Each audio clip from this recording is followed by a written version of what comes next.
So I think that we are going to get started. Some of you all already started, but if you could please put in the chat where you are from. I'm always excited to see where everyone is from because I'm in Houston, Texas, so I'm in Central Time. And I know a lot of you all are on Eastern Time, so I always just like to see. So while I am getting us ready to go, oh, you guys are putting it all in. Florida, Texas. Hey, Texas. Houston. Yay, Crystal. So I am just, as you guys are putting everything in, so excited to be here. Welcome to the Seizure Dog Awareness webinar. My name is Shell Lessington. I am the Community Engagement Specialist here at the Epilepsy Foundation. This month actually marks 2 years that I've been with the Epilepsy Foundation, and I'm always very humbled to work with my colleagues and to work with this community. And so I'm excited really today to moderate this session. And we talk about Seizure Dog Awareness in observation of the National Service Dog Month in September. I don't know if you all knew that, but if you did not know, September, we do observe the National Service Dog Month. So as you all are putting your where you're from, I want to just ask this question. So as you all know, seizure dogs in awareness and the searches are, people search it all the time. And so can anybody guess the number of how many times someone searched seizure dog last year through the epilepsy.com website? And I'm gonna be looking at the numbers. Put any number you think of. Okay, Amber. Okay. Oh, wow, okay. It is moving so fast. 2 million times, yes. Thousands, yes. So you guys are those are really, really, really great guesses. I don't think I would have guessed that. I did not know that they got searched that many times, but with nearly 50K, so that's 50,000 searches last year, seizure dogs is the #1 search topic related to public safety through the Epilepsy Foundation's Information and Referral Services. So you all were pretty spot on. Adam says I was only off by 43K. Yeah, Adam, a little bit higher. But we wanted to just let you all know that we are excited to be here to talk about this topic. And I will go to the next slide. So again, just really quick, you all are muted, so please remain on mute. But type your questions in that Q&A section. That Q&A section is really, really important for us. There are going to be a lot of questions coming in. We do know this, and we want to make sure that we can track those questions and we know the type of questions that you all want to know more information about so that we can do more webinars just like this. This meeting is being recorded. And again, we all have went through your name and where you are from. So thank you all for that and participating in the how many searches. And you all were very, very close.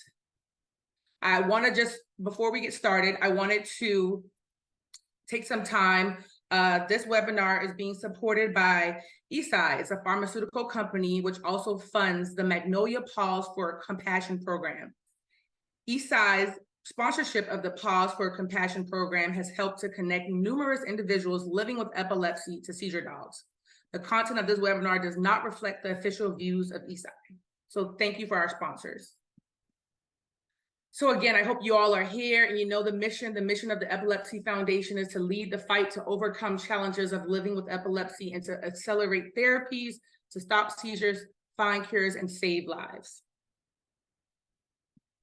Really quick, we want to let you all know, being a part of this webinar, if you are a certified health education specialist, which I am, so I'm really excited, but I'm moderating, but you will receive a 1 free continuing education unit for attending this webinar.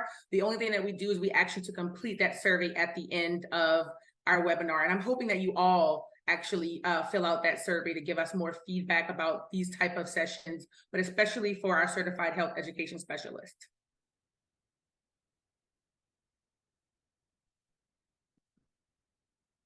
Okay, so today's webinar is a part of the Foundation's multicultural outreach and health equity programs activities to raise awareness of public safety opportunities for those living with epilepsy in observance of Service Dog Awareness Month.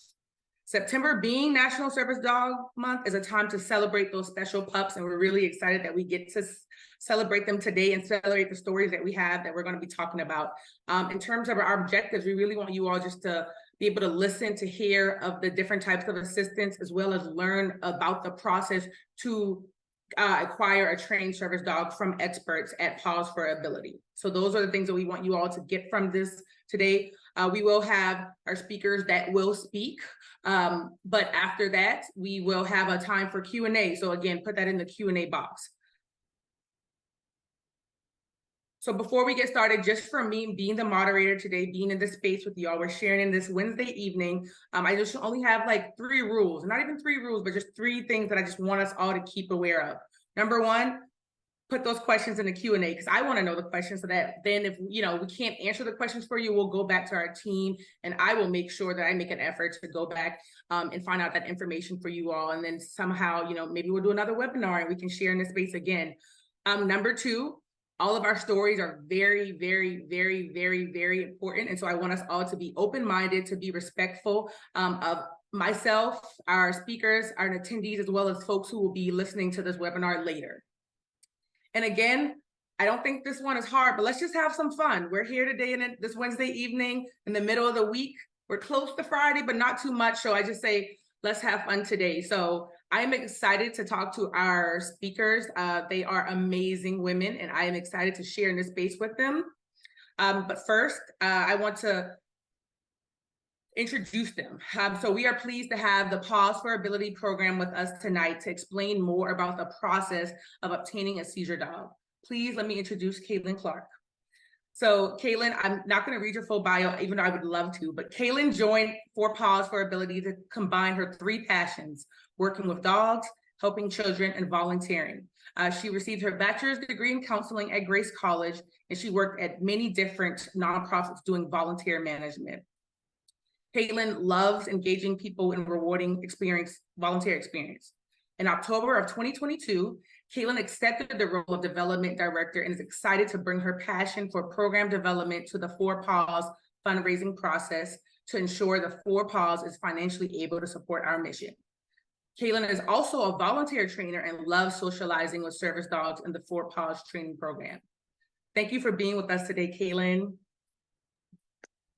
I am happy to be here. Thank you for hosting us. No, of course.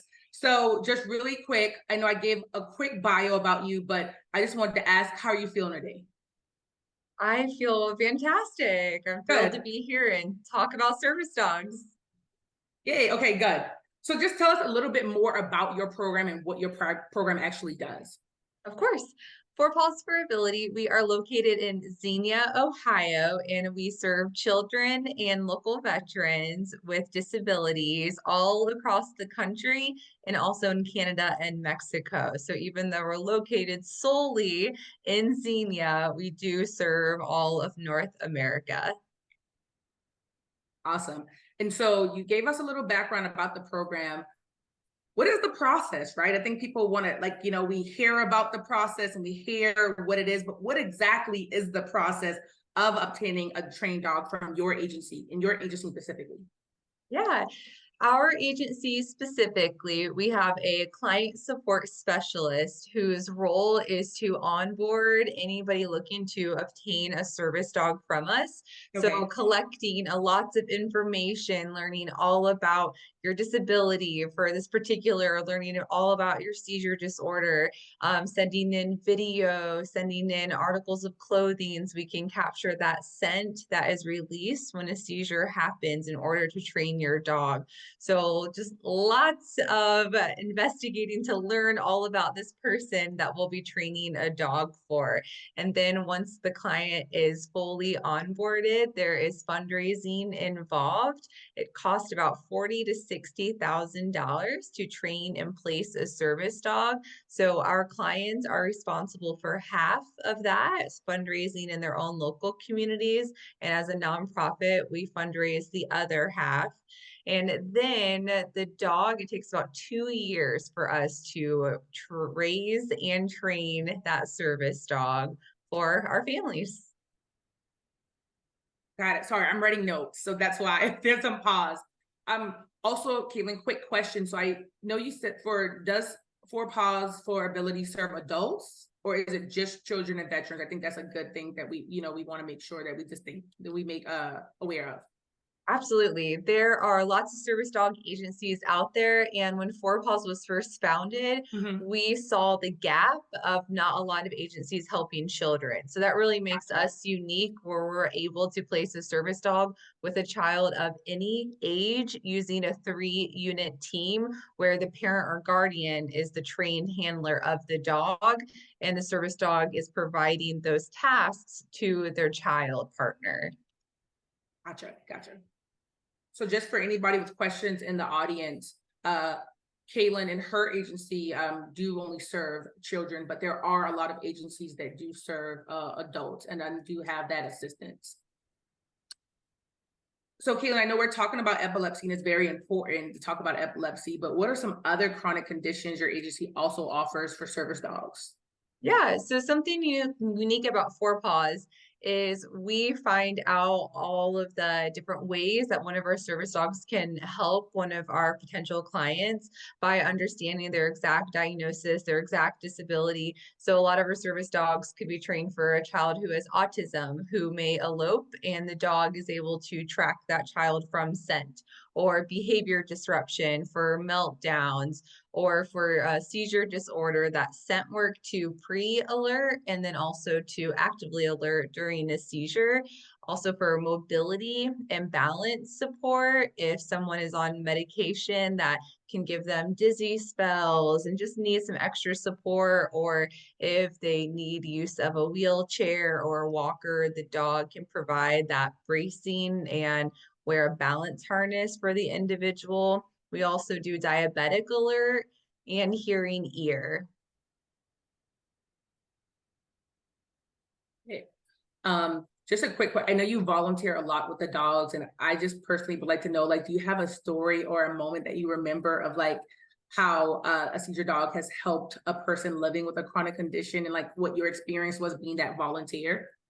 Yeah, absolutely. So I have the privilege of keeping in contact with a lot of our families who receive service dogs from us, Yeah. and particularly seizure alert dogs. Some of these families, mom and dad, they haven't slept in through the night in ages because someone always has to be awake to watch over their child who has seizures in the middle of the night. And Yeah. that's their worst fear, something happening during the nighttime. So now I'm thinking of a particular family. They just got their service dog over the summer, and this little 8-year-old boy has his own bedroom for the very first time because his seizure alert dog is there, sleeps with him, and mom and dad, they know that this dog is watching over him and will alert if there's trouble.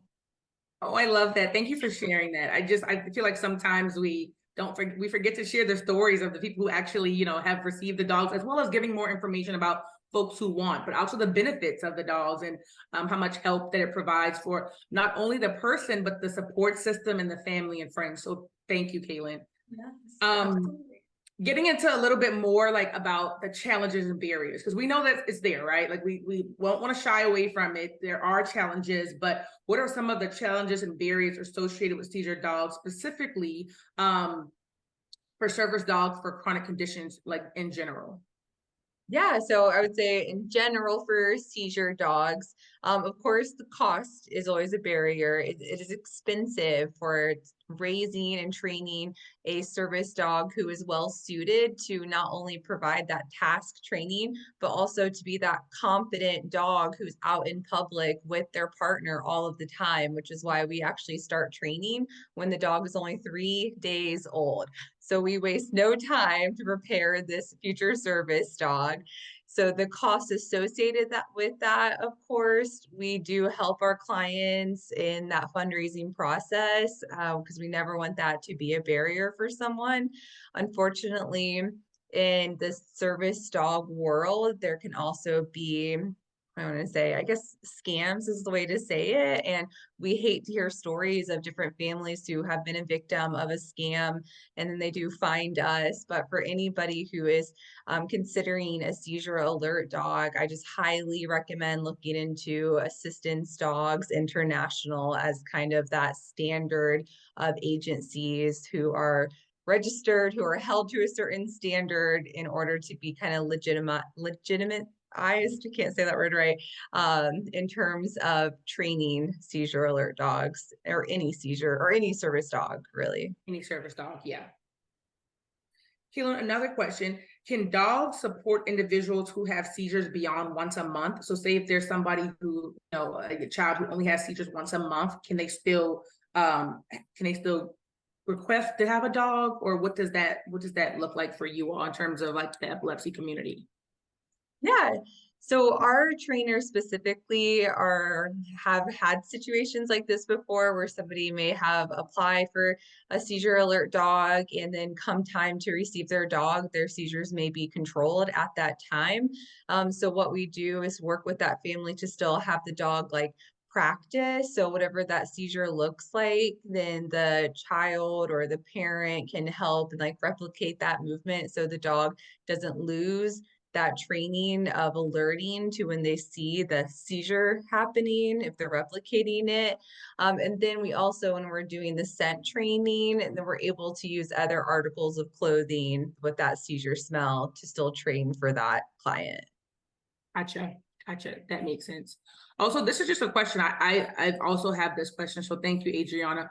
Would service dogs be allowed at school with the children? Have you had that question come Yeah. up? Yeah, so every school district is very different. Unfortunately, Okay. some open with like are welcome with open arms. Yeah. Others, like a parent or guardian has to be the handler. Others will provide the aid. So every school district is really different. Gotcha. That makes sense though, because every school is different, every city, every state. So that would be something that they would have to look up in their city or state. Yeah, I would say a lot of our families have connected with like disability advocates in their school districts as like a big help with kind of breaking down any barriers they may encounter. Yes. So that goes like directly into my next question, which is like kind of talking through the rights associated with having a dog. What are those rights? Yeah, so a task trained service dog would be able to go anywhere with their partner when they're providing those services. The only two questions somebody in the public can ever ask when you're looking for that public access is this a service dog? And is this a dog task trained or is it trained to provide certain tasks? So unfortunately, there are no papers, there are no like certifications. Those are again scams. We don't have any kind of national registry in USA. I wish we had something like that because that would prevent fake service dogs, people buying best off of Amazon and putting it on a dog who shouldn't be in public because that's not fair to a pet dog who just wants to be at home either. But it's really distracting for a highly trained service dog who is ready to work for their partner.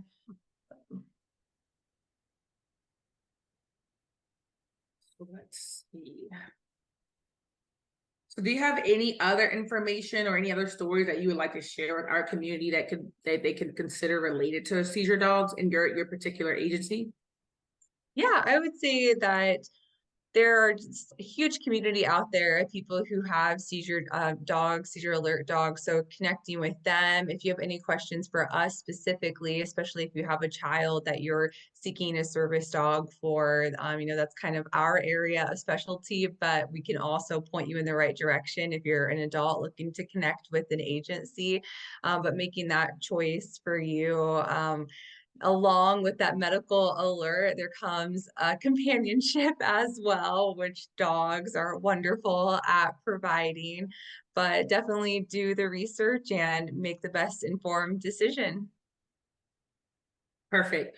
Oh, what I will say is I see the questions coming in, but we want to be respectful and we want to go through and have our other speaker come because I'm just as excited to speak with her as we are, Kaylin. So we're going to save those questions to the end and we're going to have an actual like Q&A section. So again, thank you, Kaylin. Thank you for sharing that story. Thank you for sharing your information, your knowledge. And I know you'll stick around a little bit till the end for us so we can answer some questions. Sounds great. Thank you. No, thank you.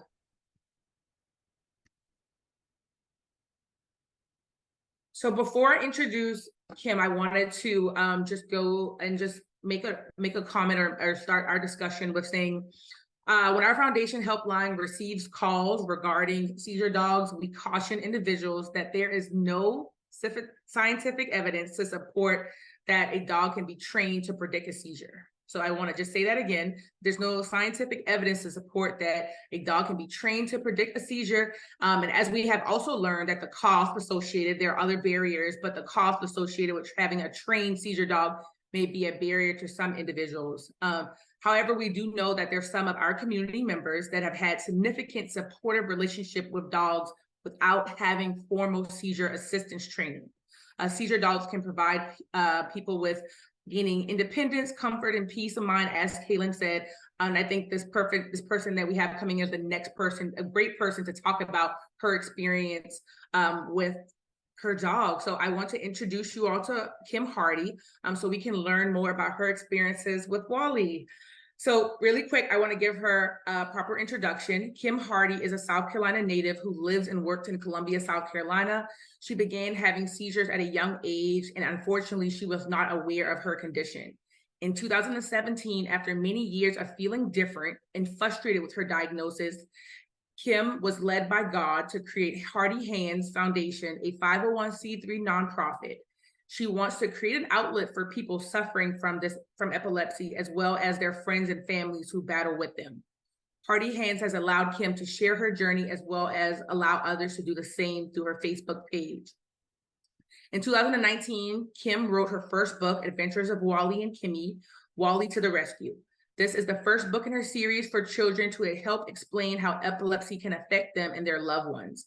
In her spare time, Kim volunteers at her church, working with the youth, and speaks at the event to raise epilepsy awareness. So again, Kim, thanks for being here. I wanted to first say, I want to extend my condolences for your recent passing of your beloved Wally. I wanted to just put that out there and say that our condolences from me to Meta and the Epilepsy Foundation as we talk about Wally and your experience in this space. So we understand that, first, let me ask you, how are you feeling today? How's your Wednesday been? I'm feeling good. You know, it was a busy day, but what day is it? I work at a doctor's office, so, you know, go figure. Yeah, it's busy all the time, right? Yes. So before we jump in, I just want to understand that we understand that Wally was not a trained seizure dog, but I want you to share with us how he supported you on your epilepsy journey. Okay, that's correct. Wally, everything Wally supported me through was just natural doggish instincts. So, me having my seizures, or when I'm not feeling good, if you have a pet, you'll notice more when you're not feeling good, your dog is on, like, your dog and cat, whatever type of animal you have, is on high alert with you. Wally would, when I had my seizures in 2016, 2017, Mm-hmm. he would not leave. I couldn't even go to the bathroom without Wally hitting the back of my leg. I'm going to the bathroom, here's Wally. If I go into the bathroom, he'll push the door open, look at me, and walk back out. So, you know, it was his, I guess it's just his natural instinct. I like to say that God put Wally here for me in that time.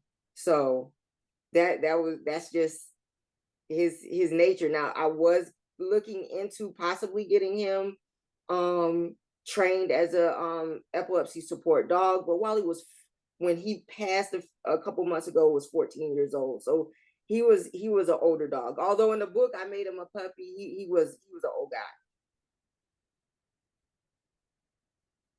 So I know you are a person living with epilepsy. You had Wally, but like, why did you want to become an advocate for people living with epilepsy who wanted the assistance of a dog? Because as you know, everyone is looking for a dog. But what made you want to be a specific advocate for this space? Well, because when you have epilepsy, oftentimes you feel alone. You get the anxiety and depression and everything. And even if you have family and really close friends, it's, you still have those moments where you just feel like don't nobody really understand, and really they don't unless you've gone through it. They don't fully understand what you're going through. And having Wally during the latter part of when I was having my seizure in adulthood, it helped me a lot. It helped me. I noticed that it helped me come out of my episodes faster. He was there when I after I had the seizure. He was there while I was recouping. He was just there, and he didn't ask for much: food, water, love, occasional pat on the head every now and again, and throw the ball around. But you know, and I want people to feel that. You know, I want them to know, yes, we are epilepsy warriors every day through and through. You're not alone. And maybe you can even have a four-legged friend, son, dog, daughter that you can go through this journey with, and just help make your days easier on those days where you just feel blah. Kim, I wanted to let you know that Katie in the chat box, she said Wally is her go-to favorite movie that helps her when she's having rough days of seizure. And she's also wanted to let you know she's sorry for your loss. There are a lot of folks that are letting you know that they are sorry for your loss. Oh, thank you, everybody. I greatly appreciate that. So what are just some tips and points of consideration that you would offer to people who are looking for a dog for assistance or support? Okay, so I'm honest with people. You know, having a dog is like having a child. So I don't have kids, but I had a Wally, and I have nieces, both of which are expensive. But I let them know, you know, you still have to take them to the doctor. You still have to feed them every day, a couple times a day, and make sure they have water and everything. But the outcome for it is great on the back end, because you know that love never goes away. That love is there every day. That's the first person that's going to greet you when you walk in the door, and the last person that's probably going to greet you at night. So you know, Wally was bossy, a diva, and he was sassy and petty all at the same time. But you know, most times when you get that dog that matches you, they're gonna take on your personality. So he got it honest. Between me and my sister, he got it honest. Yeah. So I just let people know that, you know, I keep it real with them on the good and the bad. And it's not, I wouldn't even say bad, you know, just the honesty of what it's like to maintain a dog. And then I give them what the good parts, the good aspects, and how it can help the anxiety, the depression, and everything like that. So I've had quite a few people that have reached out to my organization. I've had, I think it's about 5 or 6 so far, that ended up purchasing a dog. They're not fully trained, but they're there for them when they need them. And Kim, if you don't mind, if you don't mind speaking about it, the question was about like what kind of seizures do you have? You can tell us more about your experience when you were going through those seizures. Okay, so with my epilepsy, they can never really pinpoint. Right now, they're saying they're focal seizures. However, my seizures tend to change up every few years. So I've had the grandma seizures. I've had the staring seizures. The absent seizures. And I've had the last one that Wally helped me through were the nocturnal seizures, where I was having them in my sleep. So those were the scariest. Honestly, the grandma seizures and the absent seizures were nowhere near as bad as the the nocturnal seizures, because even now, even though I've been seizure free for the past 2 years, praise God, those were scary, and I still have trouble sometimes sleeping because I'm scared to go to sleep. Mm-hmm. So Wally was a big support for that. I was gonna say, because I want to hear the stories, because I love the stories, and I feel like Wally was running the house. But can you tell us about a specific story that you've had when you were having a seizure, or how did he help you during that time that you can remember? Okay, so the best story that I love telling is it's actually in the book. The first seizure that I had in my sleep that I know of, that I can report. I stayed with my parents. So my mom's bedroom at the time was upstairs. Okay. And I was downstairs. So there was absolutely no way she could have heard anything at all. So when I was in my room, laying in the bed. I didn't have a TV in my room at that time. So the light was on, and I think I was on my phone, and I started dozing off. That's the last thing I remember. Now, the way I sleep normal, head to pillow and everything like that. When I woke up, I was sideways in the bed, and Wally was looking down on me with his paw on my arm. My head was spinning, the room was spinning. I didn't move, but what I do remember is Wally being there with his paw on my arm, and that is exactly how I woke up the next morning. He was there, and from that morning on, for the next 6 months, Wally followed me around the house because I was not able to work because I kept having them back to back to back to back to back. So, yeah. So that's probably one of my favorite Wally stories. And you're right, he ran a house. He absolutely ran a house. It sounded like he did. Kim, when did you get Wally, and like where did you get Wally from? Okay, so Wally, I inherited. Wally was my sister's dog. Okay. And when he was initially only supposed to stay with us for 3 weeks. My sister was getting ready to have her first child. Well, she says her second child. Wally was her first. Wally but was first. Yeah, don't forget that one. But I kind of kept him and we let him go back. And my niece was a handful, so she didn't really argue with me much. So I kind of dog napped him. So and it was funny because the next year, that's when everything started. So she didn't really put up much of a fight after that. So yeah. So the individuals that haven't reached out to your nonprofit and looking for a dog for support, do you know where they have like started to look, or like what their process has been in trying to initially get the dog? Well, from my understanding, they went to, I know one lady in North Carolina bought her daughter who has seizures one. And I think they just purchased they picked the breed of dog that they like. They researched it. Yeah. What was best for kid-friendly dog, which is another tip that I tell people: research your dog and the breed. So she researched the dog that they wanted, and I think they went to a breeder for that particular breed of dogs, and that's the way they went. And I guess they picked it out which one worked with them, and that's how they did it. I know another young lady who just recently moved to Atlanta on her own, her first job, away from family and everything. She recently got one too. She's also on my board. So she recently got a dog, and yeah, he's feisty like Wally. So is it like I said, it matches the personality. So I was gonna say, what type of dog is Wally? What breed is Wally? So we thought he was a Shih Tzu, but he's actually a Schnadoodle.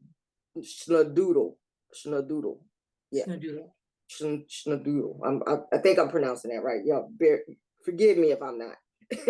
I know, like the different mix of breeds, the wording changes. So it sounds good. Let's go with that. So you've told us stories about Wally. You have told us why you feel like you have been an advocate, why you do the work you do. My question to you is, why do you think some people of color or just people in our epilepsy community just find it difficult to even access just information about seizure dogs, programs, information? Just like, why do you think there's just so much questions around seizure dogs, and why, with people of color and people in the epilepsy community? Well, I can speak for South Carolina. Mm-hmm. Up until Hardy Hands Foundation started, there was really hardly anything in this state. about, you know, epilepsy, seizure dogs and everything. So this is kind of new to our community. With me being out here, that we're going on celebrating our 6-year anniversary in November. So within the 6 years, it's been gradually more information coming up. Even I've noticed that, you know, I'm hearing more stuff on the radio now than I did before, but epilepsy, that stigma and everything that goes along with epilepsy, is a lot of that old stuff still floating around. It's a lot, we're a lot of rural areas here in South Carolina. So, you know, you have those country roads and stuff like that. And people, you know, financially probably can't afford a dog on top of that. The broadband is not great in the more rural areas and stuff like that. So trying to find research on this, you're still dealing with stuff you heard about when your great grandma, and then we're coming up and knowing about seizures and what to do. So that's been our goal, is to, you know, update people on the information about epilepsy and the resources that they can get. Yeah. Perfect. So I want to bring Kaylin back in, but I also first want to say, Kim, thank you. I also want to say kudos to starting a nonprofit and continuing a nonprofit. It is hard work. And so 6 years is very, very commendable. I hope you pat yourself on the back every time you send an email, because it is a lot of work. Also, again, our condolences to Wally, and thank you for just being here today. And so we are going to open up the discussion. We're going to bring back Kaylin, and we're going to have Kim, and we're going to go through some of the questions. I will say, I hope that for some of you all in the chat, I know there's a lot of questions, but I would love for you all to put just your stories around service dogs, dogs of assistance. If you are looking for a service dog, if you have an experience with a service seizure trained dog, or just a dog in general. I think I want to hear all of your stories, because your stories are just as important as well as your questions. So if you guys can put that in the chat, I am going to go through and personally look at them, but I want to just make sure that you all feel seen in the space, and you know what you are asking for, if you have that experience like Kim. So I will, my screen sharing. And then I am going to, so for both Kim and Kaylin, we talked about, right, like the specific assistance you can get from, you know, Kaylin's agency, the support you can get from an assistant, a support dog. What other like self-training resources would you provide around dogs for individuals on the call now? And, you know, we've identified the barriers. We know the barriers. We don't have to keep talking about them. But if folks want to learn more information and get some other resources to just do on their own and do their own research, like, what do you guys suggest?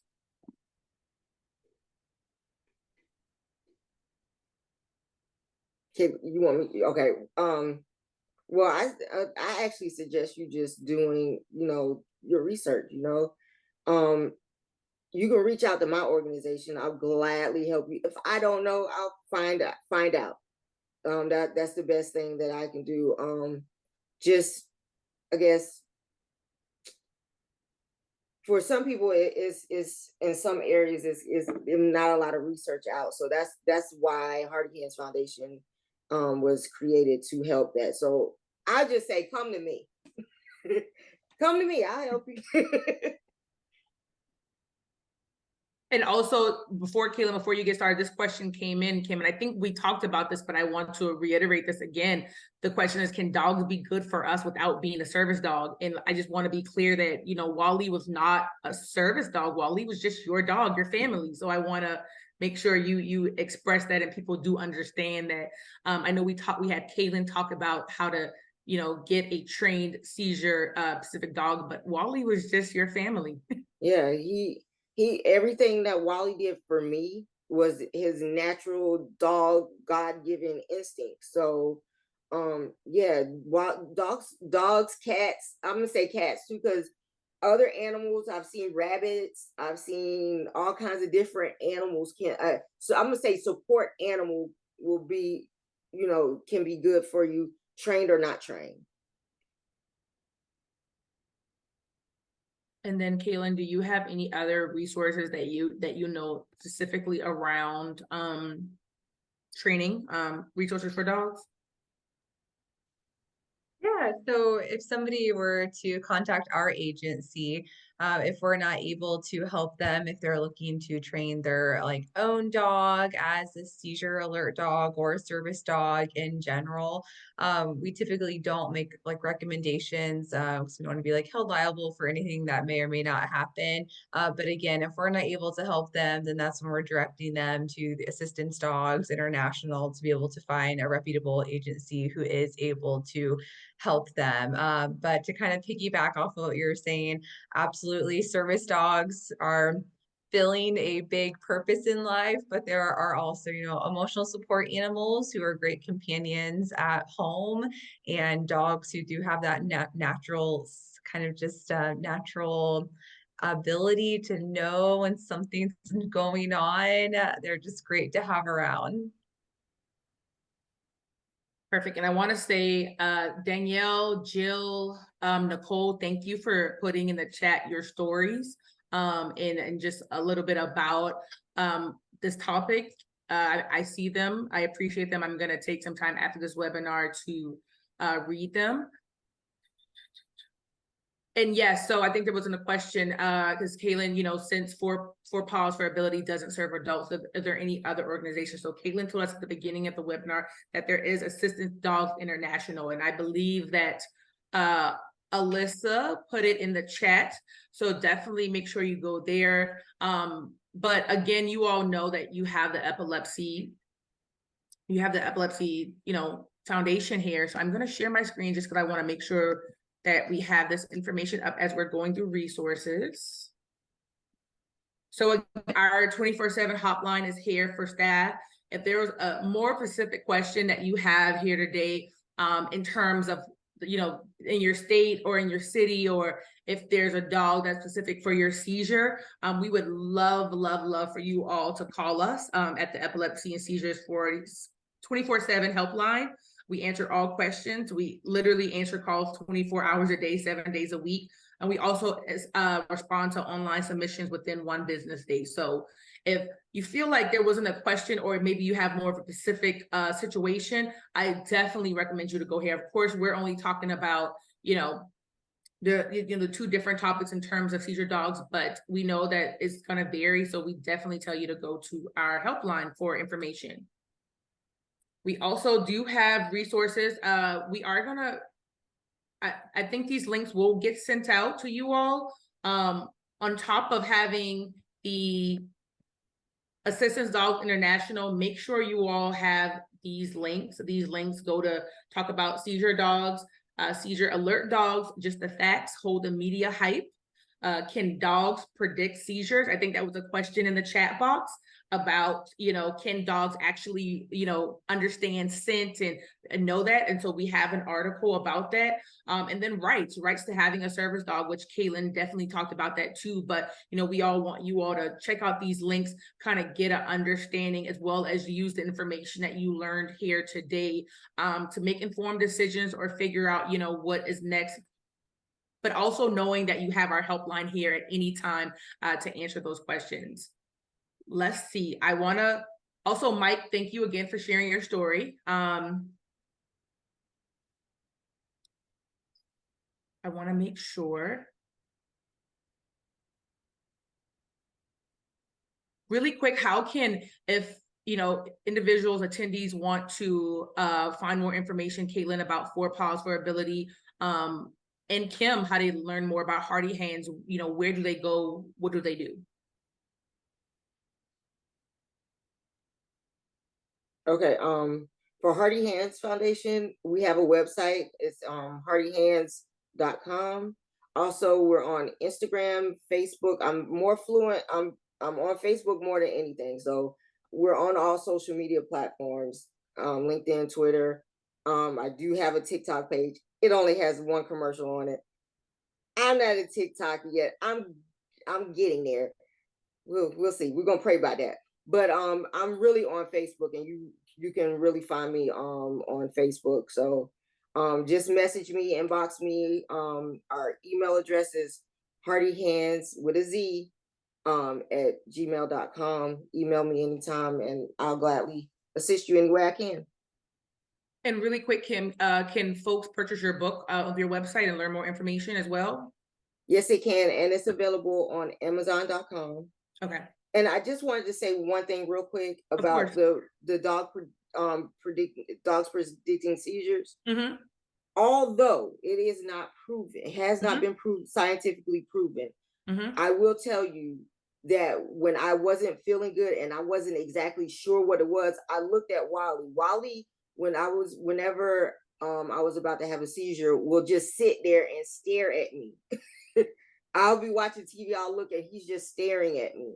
So, and usually those are the nights that I would have a seizure. So it's just about, if you have a dog and you have epilepsy, just pay attention to him, because a lot of times he's trying to tell you they can't talk, so they'll use other methods. So that's whenever I wasn't feeling good and I wanted to make sure it was sinus infection versus epilepsy, he would give me the sign. So